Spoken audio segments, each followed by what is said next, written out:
And we start with developing news this afternoon. Police have a new lead on the whereabouts of Mike Bullinger. He is that person of interest in the triple homicide in Canyon County from earlier this month. This evening, the search for Bullinger is centered around Teton County, Wyoming. Authorities found a car registered to him near a campsite, and they believe he's still in the area. We've team coverage of this story tonight. We start with Chris Oswald, who spoke with searchers, and he joins us live near where that car was found. Chris.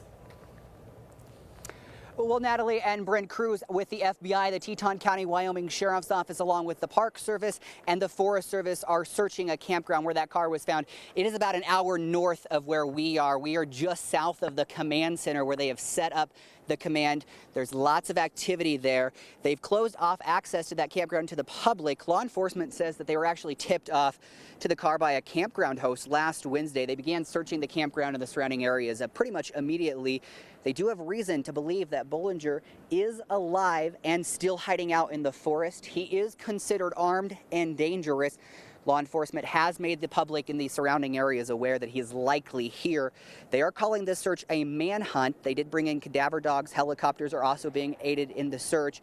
They say that it's difficult because it is so widespread out here. There's such a large area for them to search. And this is one of the most densely populated remote areas in the lower 48. Now, also something else that the Teton County Sheriff's Office told me today is that they are actually keeping a close eye on the Jackson Hole Airport, and that is because Bullinger is a licensed pilot. They say that they are going to continue searching this area until he is found. Reporting live in Teton County, Wyoming, I'm Chris Oswald, KBOI 2 News.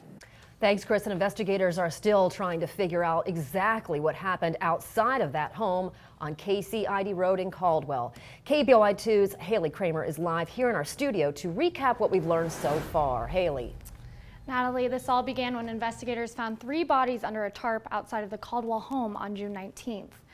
Deputies were called out to a welfare check at the home on KCID Road when they found bodies. 2 days later, police identified Mike Bullinger as a person of interest in the case, wanted on the charge of failure to report a death. We know that Bullinger owned the property. He was last seen in Utah about 10 days before the bodies were found.